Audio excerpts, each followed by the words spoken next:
They teach jet engines in high school now. The words struck like a cold slap in the gleaming lobby of NASA's selection hall. The voice came from a young engineer wearing an MIT badge, eyes fixed on the screen, lips curled in sarcasm. Lyra Tran stepped into the space wearing a faded t-shirt, a backpack covered in stickers from small public schools, and sneakers with worn-out heels. No prestigious school badge. No insignia. No thick portfolio of awards or lofty degrees. Only a calm composure that was hard to shake, and eyes used to harsh judgment. An Air Force officer leaned toward a colleague. "How long do you think before she gets cut?" An Olympic athlete brushed past Lyra hard enough to knock her off balance. No glance back. No apology. The glances that flicked over Lyra were as cold as searchlights. The teacher's ID card swinging from her backpack looked completely out of place. She didn't fit in, and that made people uncomfortable. Lyra didn't respond. She didn't need to. She simply tightened her grip on the backpack strap and moved toward the registration desk, where a NASA staffer was cheerfully chatting with a Harvard doctor. When it was her turn, he didn't even look up, just pushed a form toward her. "Fill this out. Before 8. "Thank you," she said, without expecting a reply. She sat down in a far corner where few paid attention, and began filling out the form in clear, steady handwriting, unhurried, unshowy.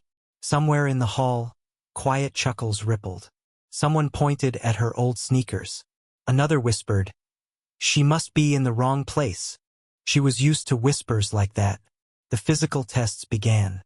A NASA staffer led the group to the training facility, climbing walls, ropes, treadmills, and low-gravity simulation tests.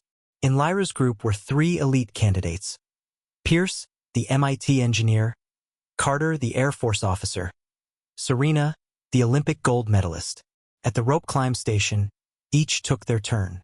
Carter climbed like he was doing a military fitness test, clean and precise. Serena practically flew, muscles lifting her with ease that made the others murmur in admiration. Pierce struggled a bit but completed it.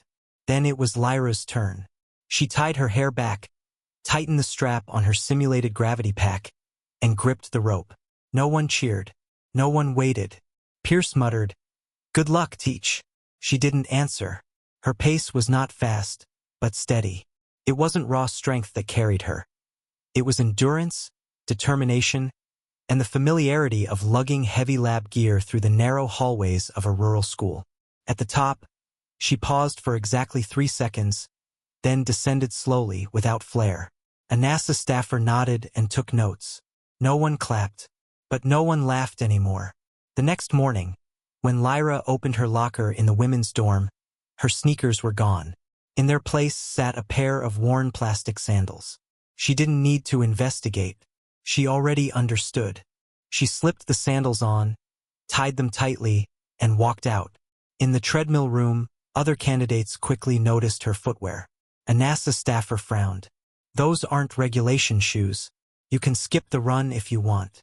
"No need," she replied, stepping up. The incline increased. The sandals made a slapping sound, almost mocking. But her breathing was steady. She thought of winter mornings in her backyard, carrying buckets of water before she was 10 years old. No gym, no heart rate monitor, just distance and frozen toes. By the end of the run, sweat dripped from her chin. But she did not fall. At lunch in the canteen, the space was divided clearly. A VIP table for notable candidates, where Pierce, Serena, Carter, and several doctors and engineers were seated next to the program director. Lyra was directed to a small corner table near the tray return station. She opened her lunchbox, a cold sandwich, and ate in silence. On the group chat, a message popped up. "Who's betting Lyra's the first to drop out?" Someone replied, "I'll buy pizza for a month if she makes it past the theory test." Lyra set the device down. She didn't read more. Instead, she approached a NASA staffer to ask about propulsion system materials, the subject of tomorrow's theory test. The staffer pointed toward a pile of manuals in the corner. As she reached for one, Pierce snatched it up first, smirking. "You think these come with colorful diagrams? Might help at the high school level." She didn't respond. He handed the manual off to someone else, not letting her have it. Lyra simply lowered her head, not out of deference, but because she didn't need to argue. She found a misprinted copy abandoned at the corner of the table and took it with her. That night, while others argued loudly around a whiteboard, jostling for a turn to solve problems, Lyra sat in a corner, handwriting the correct engine propulsion formula the group had gotten wrong. She didn't speak up. She didn't need to. She knew she was right. The day ended not with defeat, but with a quiet exhale, the kind that comes from clarity. That she, the only one not trying to prove herself, was also the only one who knew exactly why she was here. Lyra drifted to sleep in a quiet dorm. No one called her name. No one made conversation. But no one was certain anymore that she would be leaving soon. She hadn't stepped into the eye of the storm just yet. But the winds were already circling her, silent, deep, and unyielding. The morning began with a heavy tension in the air. NASA staff moved with urgency. An electronic board lit up with a new message: emergency drill, simulated low-pressure cabin failure. We will simulate a malfunction in the spacecraft cabin, sudden pressure drop, CO2 spike, delayed warning system, a supervisor announced over the intercom. Each of you will be assigned a role. Objective: survive. Cooperate. React. Maintain control. Lyra was assigned the role of logistics support, a secondary function. No control, no medical duties, no leadership. A position nearly on the fringe. Pierce was assigned systems engineer. Carter became module commander. Serena inexplicably was appointed temporary medic. 4 of them, along with several other candidates, stepped into the simulation module. The door sealed behind them, enclosing them in a cold, sterile space. No more sarcasm, no scoreboards. Just air thinning by the second. Minute 4 of the simulation. Everything ran smoothly at first. Normal readings. The group began routine checks. Minute 6. A prolonged beep echoed. Pressure's dropping, Pierce reported. Carter immediately ordered, seal auxiliary valves. Switch to backup systems. But the backup system didn't respond. The monitor flashed red. Serena began to cough. I feel dizzy. It's just the simulation, Carter said. Stay calm. But her breathing grew heavier. Another candidate's eyes turned glassy. Lyra felt a chill down her spine, not fear, but familiarity. An uninvited memory. She saw her rural school lab again. A CO2 leak once triggered by a loose jar lid. 3 students fainted. She'd sealed the doors, improvised cloth masks. Lost sleep for nights afterward. The headache, the choking air, the dry cough, it was all happening again. She knew this was no ordinary simulation. Minute 9, chaos. Pierce pounded the control panel, panic in his voice. Why isn't it responding? Carter shouted, everyone shut up. Focus. Lyra, stay put, do nothing. Serena staggered, nearly collapsed. Another candidate began hyperventilating. Lyra didn't wait for orders. She rushed quietly to the supply cabinet.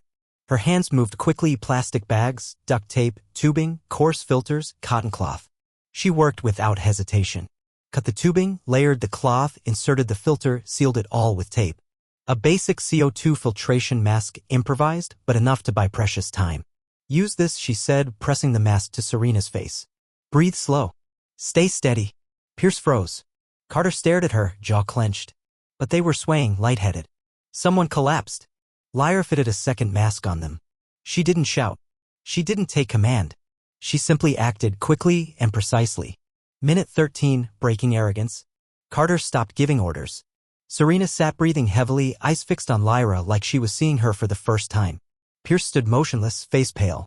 How did you know what to do? Carter asked, his voice, for the first time, subdued. I once had to handle a real CO2 leak in a classroom, she answered. No one replied. Minute 15, an unexpected end. The module door burst open. NASA staff rushed in, visibly shaken. They had just discovered a real system malfunction. The scenario had not been simulated. CO2 levels had actually reached dangerous levels. What they found, the top candidates breathing through handmade masks. The only one calm, coordinating, and fully conscious was Lyra Tran. A medic asked if she was okay. She only nodded. A technician asked, who made these? All eyes turned to her. That evening, NASA briefing room. The internal footage was rewound. Every candidate's behavior was reviewed. There was no need for debate. The data spoke for itself. Lyra hadn't just saved lives. She didn't fight for control, didn't chase credit, but she was the only one who remained rational. She claimed no glory. When asked, she replied simply, "I used to teach students how to breathe during emergencies." This wasn't so different. Her file was re-examined. It included anonymous contributions to a new oxygen regulation algorithm. She had claimed no authorship, accepted no reward. She had declined to put her name on published papers, only requested funding for underprivileged students. A strange silence settled over the complex. Staff moved more quietly. Small discussion groups fell silent when Lyra walked by. No one mentioned what had happened in the emergency module, but everyone knew. That morning, the high-level briefing room was full. On the table lay candidate files, names, assigned roles, behavior during the emergency drill, and conduct throughout training. On the large screen, a title appeared. Review of candidates whose conduct does not align with mission culture. 8:45, the decision meeting. Footage from the simulation played. The moment Serena lost control, Carter gave incorrect commands, Pierce slammed the console, and the moment Lyra, quietly and without being told, gathered supplies and crafted CO2 filters. A training expert said aloud, "She didn't need authority to lead. She became the center because she understood the only thing that mattered: survival." A board member tapped a pen on the table. "The others may be skilled, but arrogance blinds them. On Mars, that gets people killed." 9:20, a decision made. NASA reached a decision. Candidates who had demonstrated arrogance, poor cooperation, or intentional bullying would be removed from the official selection. Serena, Pierce, Carter, and 2 others were suspended. Not permanently, but if they wished to return in 2 years, they would need to complete a program titled Team Respect and Reintegration Training. No one argued. The evidence spoke for itself. 10:06, Selection Center announcement. The entire training camp assembled in the main hall. A NASA representative took the stage. Without a microphone, his voice was clear and firm. "We are not just looking for the most talented individuals. We're looking for those who stay calm, clear-headed, and compassionate even when every system fails." And over the past week, only one person truly showed that. The air grew heavy. She didn't flaunt her resume. She didn't ask to lead. But when systems shut down, she was the only one who did what needed to be done. Not for recognition, no, but for the lives around her. He turned toward the audience. "Please welcome to the stage a teacher from Riverlight High School, Lyra Tran." The hall was dead silent. Those who had mocked her now looked at each other, unsure where to hide their faces. Lyra walked up wearing her usual worn shirt, backpack over one shoulder. She didn't fix her hair. She didn't smile. She simply gave a slight nod as she accepted the NASA insignia from the director's hand. No one asked her to speak. But she did, just one sentence, not to retaliate but to close the chapter. "I didn't come here to be seen. I came because I once promised my students that if any of them ever dreamed of stepping on Mars, their teacher would go ahead of them to clear the path." The silence that followed was so complete you could hear someone swallow. Afternoon, dormitory wing. Pierce sat silently in his room, staring at his plane ticket. Serena packed her suitcase, avoiding her peers' eyes. Carter stood for a long time outside Lyra's door, hand half lifted to knock, then turned and walked away. No one needed to say anything. The weight of consequence said enough. That evening, central bulletin board. A new plaque was mounted near the simulation bay. The engraving was simple. Calm. Humility. Adaptability. The little things we take for granted are what keep humans alive beyond Earth. No name. No rank. But everyone knew who it was about.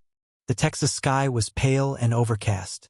Wind turbines turned slowly atop the equipment hangars. Inside, a small circle of candidates stood in quiet anticipation. No longer dozens as in the beginning. After the rigorous selection process, only 12 remained. They were leaders in their fields. A bioengineer from Tokyo, an astronaut pilot from Nigeria, an emergency physician from Chile, a geologist of Indian descent. And among them, a village schoolteacher, Lyra Tran. She wasn't the tallest, nor the strongest. But she was always the first to arrive each morning, and the only one who carried a piece of white chalk in the pocket of her NASA-issued jacket. First training session, zero-gravity simulation. The parabolic flight took off. During freefall, the cabin entered a moment of weightlessness.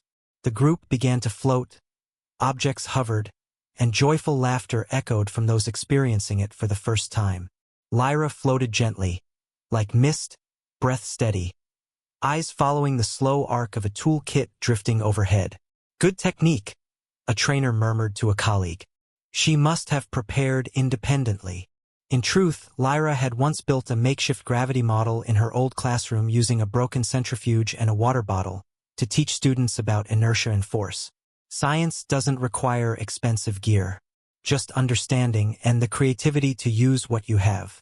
Psychological drill, the isolation room.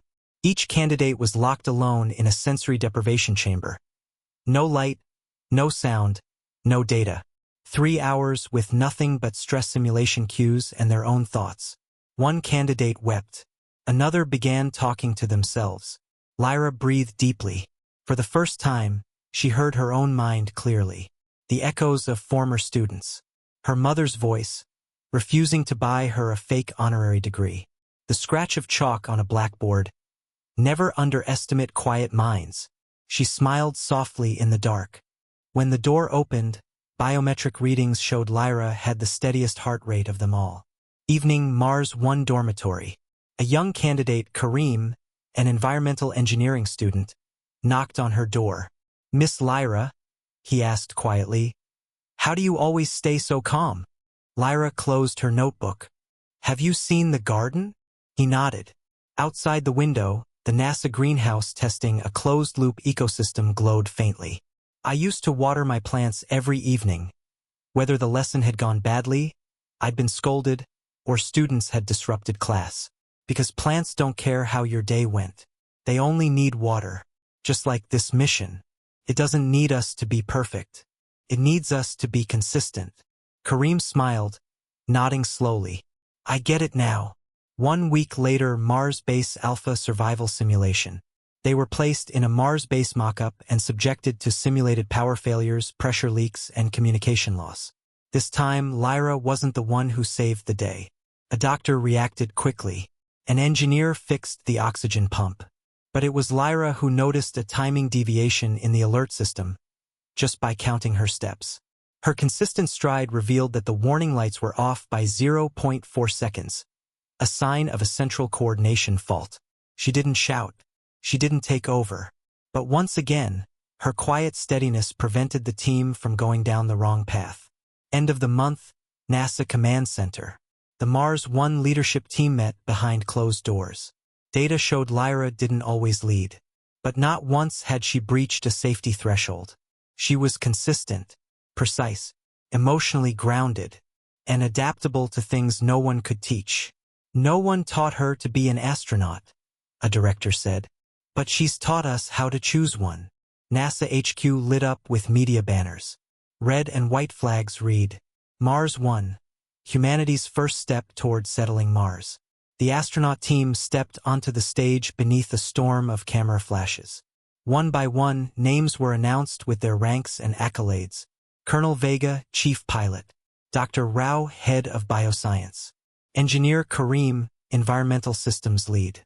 And then, the announcer paused before the final name, leaving a beat of silence. Lyra Tran, Physics Teacher, Education Advisor, and Civilian Environmental Specialist. One more flash. She stepped out, her silver flight suit gleaming under the lights. No heavy makeup. Hair tied low and neat. No wave, no slogan. Just a slow, sure nod, solid and quiet, like chalk meeting a blackboard at the start of class. A journalist stood and raised his hand. "Ms. Tran, as the only crew member without a PhD or a national medal, do you see yourself as an exception?" She looked directly at him without hesitation. "No, I'm not an exception. I'm proof." "Proof of what, ma'am?" The camera panned in slowly. She answered, "That in a world obsessed with accolades and noise, calm and perseverance can still go farther." The room fell silent. Then someone tapped a knuckle on the table, an instinctive gesture of respect. Not a standing ovation, but acknowledgement, quiet like her. That night, in a small dorm marked 17B, Lyra sat at her desk. She opened her laptop and typed the subject line. "To the students I haven't yet met." Not a letter for the media, nor for NASA officials, but for Earth. For the kids still studying in classrooms like the one where she once taught. She wrote, "You might be sitting in a classroom with cracked walls, a fan that squeaks, and a blackboard smudged because the chalk is damp. You might think you're bad at math, that your parents aren't engineers, or that you don't even know what NASA stands for. But let me say this, those long days, those tired lessons, even the times you give up your seat because the class is short on chairs, that is training for Mars. I once taught in a flooded classroom, propping desks up with bricks. I've taught by candlelight during power cuts. I've texted parents word by word because no one had time to attend meetings. None of that trained me to be an astronaut, but it trained me to endure, to observe, to never give up. And somehow, those ended up being the exact things you need to survive beyond Earth. Tomorrow I will leave this planet, but I'm not bringing a list of accomplishments. I'm bringing a piece of wood carved with Class 10A, ask questions that reach beyond the ceiling. Because I made a promise. If even one student in my class dreamed of going to Mars, their teacher would go first to clear the path. If you're wondering whether you matter, remember this, I was once told I didn't belong. But that little classroom, that was my launch pad. And if you hold on to your wonder, I'll be waiting for you on the other side of the red planet. Signed, Ms. Lyra. She saved the message in NASA's internal archive and tagged it. To be released, Sol 1 Mars. Final day before launch. NASA hosted the traditional crew dinner. No fanfare, no guests, just a simple meal, a final quiet moment on Earth. Each astronaut was allowed to bring one keepsake. Vega placed his father's silver pilot badge on the table. Rao pulled out a photo of her parents. Kareem brought a small bag of soil from his hometown garden. When it was Lyra's turn, she unwrapped an old, chipped piece of wood. The engraving was faded. Class 10A, ask questions that reach beyond the ceiling. Rao looked over. From your old classroom? Lyra nodded. Kareem smiled. And you've already gone beyond. That night, Lyra walked alone down the corridor toward the control center. The lights cast long shadows on the wall behind her. She stopped before a wide observation window overlooking the launch pad. There stood the Artemis M1 rocket silent, ready. The sky behind it still like a blank page. A young technician passed by, recognized her, hesitated, then asked softly, "Miss, are you afraid?" Lyra looked at the rocket for a long moment, then replied, "No, I'm only afraid I won't have enough time to tell every student. They could come this far too." She walked on, footsteps light as if school had just ended. No rush, no nerves, just certainty. She was no longer just a teacher, but she still carried the reason she began. And as she left Earth's final classroom, she knew, ahead was a planet, and behind her an entire generation looking up. Outside the window of the command module, the red planet emerged through a thin haze of dust like a dream slowly waking. Mars lay rugged, deeply scarred, and dry. There were no flags fluttering, no triumphant music, only a communications relay gently pulsing with a signal from Earth. Mars 1, preparing for surface deployment. Lyra tightened the strap of her safety harness, eyes fixed on the terrain unfolding beyond the frosted glass. Her hand, almost by instinct, reached for the pocket on her chest, brushing against something she had carried all the way from Earth, a single piece of white chalk, rounded, with one broken tip. It had once fallen to the floor in her classroom during a lesson on gravity. Her students had laughed. She picked it up and kept teaching. There was no recording of that day, but it had been her first lesson about space. Commander Vega's voice crackled through the radio. "Prepare for descent. First 3 out, Rao, Kareem, Lyra." A nod. A deep breath. And then the hatch opened, not fast, not slow, as if the universe itself was holding its breath. The first step onto Martian soil did not belong to the strongest, nor to the most decorated.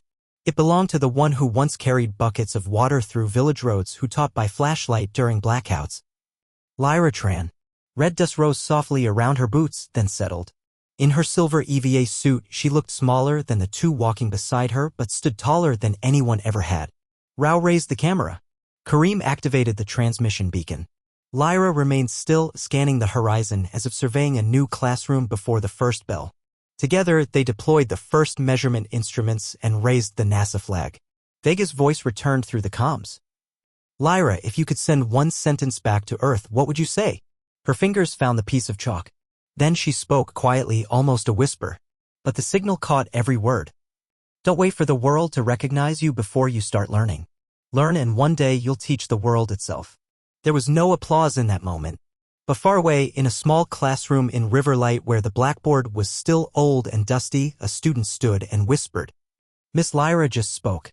And the class fell silent, watching the flickering TV screen, signal weak but full of wonder.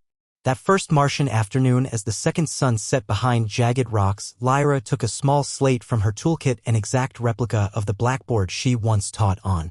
She secured it inside the living module. With that same piece of chalk, she wrote. Lesson 1. Zero gravity doesn't mean zero direction. The letters were uneven, her pressure adjusted for the resistance of the EVA gloves.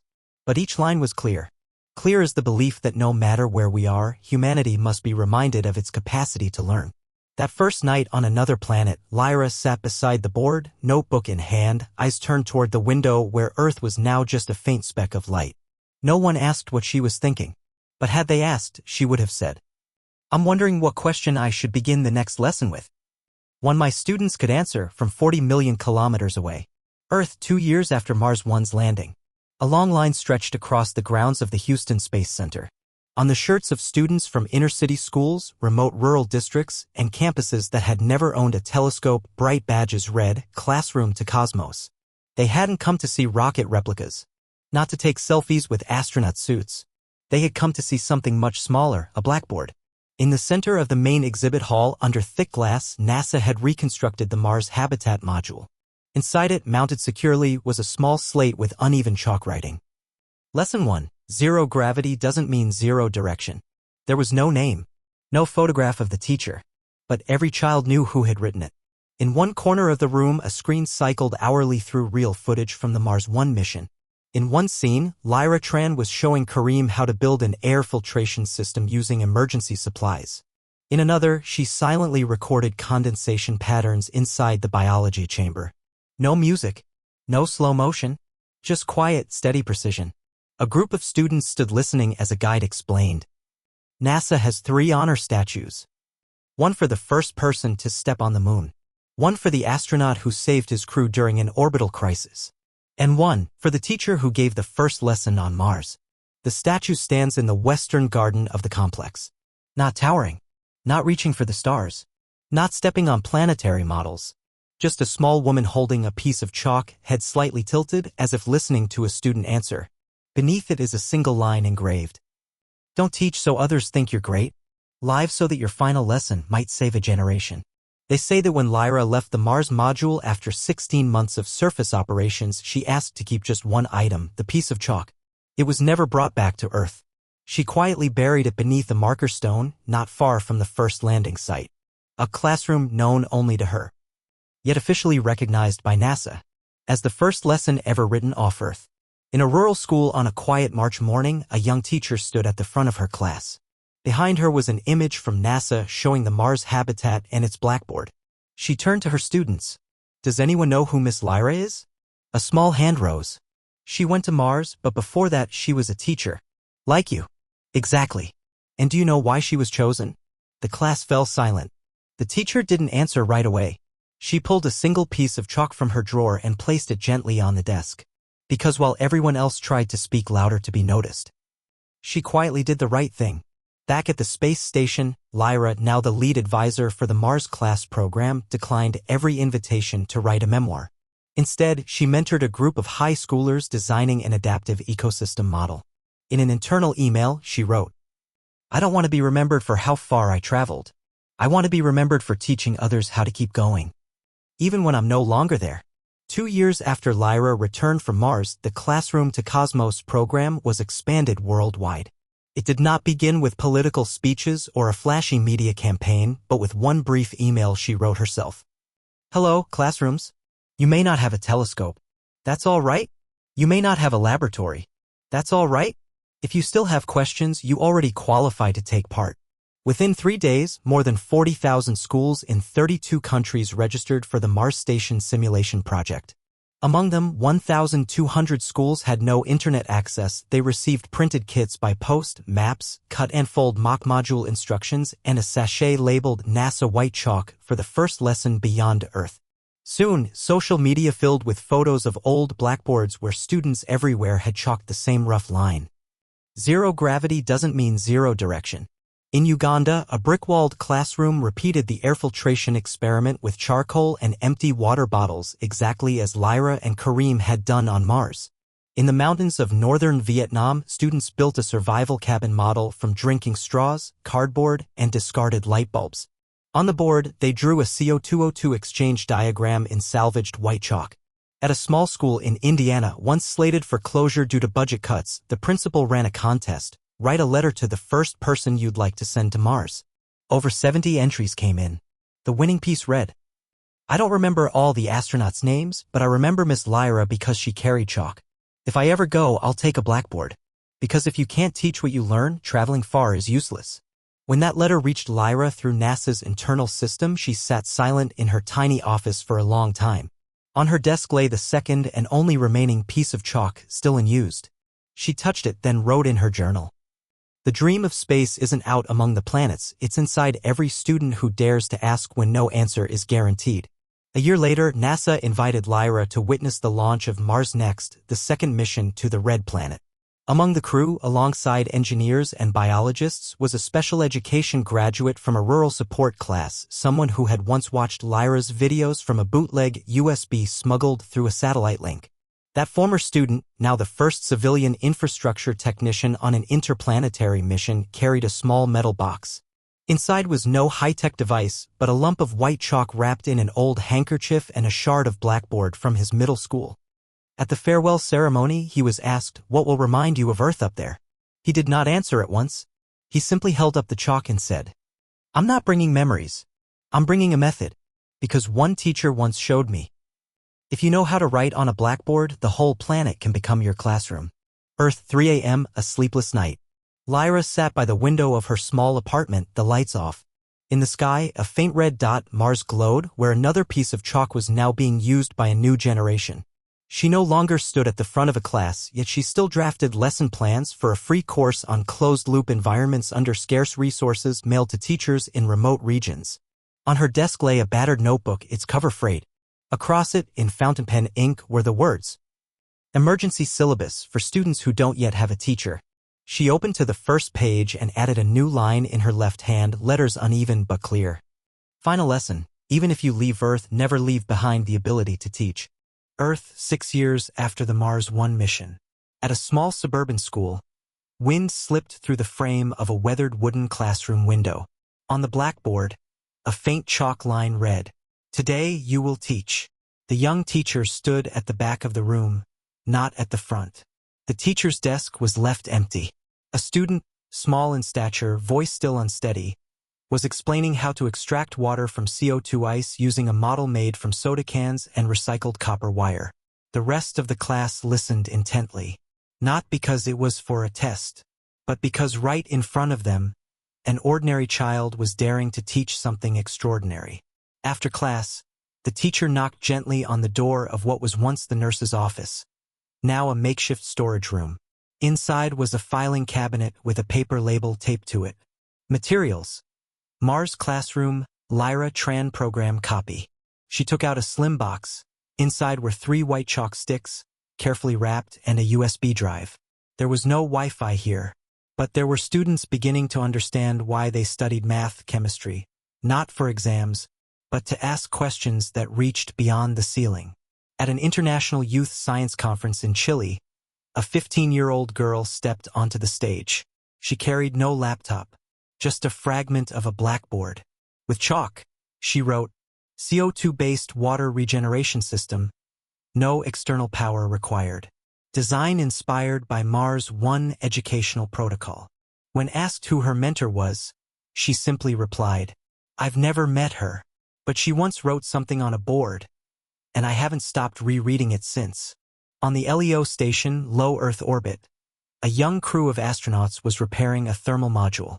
A minor issue caused a slow pressure drop, not life-threatening, but serious enough to require emergency protocol. One engineer, Raphael, a graduate of the Classroom to Cosmos program, immediately grabbed duct tape, flexible tubing, and an emergency filter bag. While his teammates fumbled for the manual, he had already built a temporary filtration system. "Where did you learn that?" one teammate asked. He answered simply, I studied where there were no tools, but we had chalk, and a blackboard, and a story. Earth, NASA Command Center, Houston. Down a side corridor few people walk. There hangs a row of handwritten letters from students around the world. Not framed, not behind glass, just sheets of paper, pinned gently, filled with scribbled lines. I want to be taught like Miss Lyra. I'm not afraid to get things wrong anymore. She once stayed silent for a whole lesson and still got chosen to fly. If a teacher can save a whole crew, maybe I can fix the classroom water filter. At the very end of the corridor, the only photo of Lyra Tran hangs, not in NASA's Hall of Fame, but in the intern training area. It doesn't show her stepping onto Mars or receiving an award. It captures her mid-motion, stooping to pick up a fallen chalk stick in a tiny classroom. Left hand still writing, right hand steadying the blackboard from tipping. A small plaque beneath it reads, "She didn't tell us to dream big. She just lived calmly enough that others dared to start dreaming." At a space and education conference in Geneva, the organizers set aside a quiet room next to the main auditorium. No stage, no projector, no live stream, just a blackboard, a wooden shelf, and a few rows of student chairs. Above the board, in white paint, Model Classroom, Mars 1 Standards, simplified. But it was the smaller line beneath that made people pause. Inspired by the woman who brought chalk to Mars. Inside, a teacher from Nepal guided a group of international students through a gas exchange simulation in a closed ecosystem. She never mentioned Lyra's name. She didn't need to. It was enough that she opened her lesson with a question. If the power goes out today, can you still teach this? In Nairobi, at a global volunteer teaching program, a silver-haired man, former astronaut Kareem, stood before a class with no walls. Students sat on plastic stools. The blackboard was a piece of cardboard propped on 2 bricks. A child asked, "Did you really go to space, sir?" He nodded, then added, "But the person who taught me how to breathe when I was afraid was a teacher who never asked anyone to be quiet in her classroom." He bent down and wrote in white chalk, "Wherever you are, your classroom can be your control station." In a space museum in Singapore, visitors paused before a small object enclosed in glass. A broken piece of chalk, its tip nearly worn, the body wrapped in faded silver medical tape. Below it, etched in brass, this chalk once delivered the first lesson on Mars. And it once taught students that calm is a form of technology. No one was allowed to touch the chalk. Yet many were moved to tears, not by the object, but by what it represented. Meaning made tangible. Back on Earth, astronaut training, Phase 3. A new evaluation module was introduced. Keep the classroom alive. The test didn't measure grip strength or ship navigation. It simulated a group of students trapped in a small, low-oxygen space. The candidate had to guide the students to breathe correctly, remain calm, and convey enough knowledge to keep them alive until rescue. One trainee failed by shouting orders. Another was disqualified for reciting the manual like a robot. The top scorer? A teacher from Brazil. She began the exercise not with a command, but with a breeze-like question. Who remembers how we practiced breathing when we were anxious? That question triggered the auto-grading system to log a new leadership profile, leading through memory, not volume.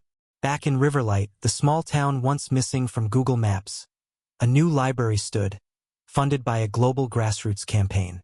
Its name, Lyra Tran Learning Center. No statue by the entrance. Only a small metal plate engraved with, "If you're still listening today, then her lesson isn't over." Inside, the final piece of chalk Lyra ever used, worn to the base of her fingers, rested in a wooden display case, unlocked, because she once said, "Chalk is meant to be used, not displayed." And every week, one teacher is allowed to take it out and write a line on the board before their first class begins.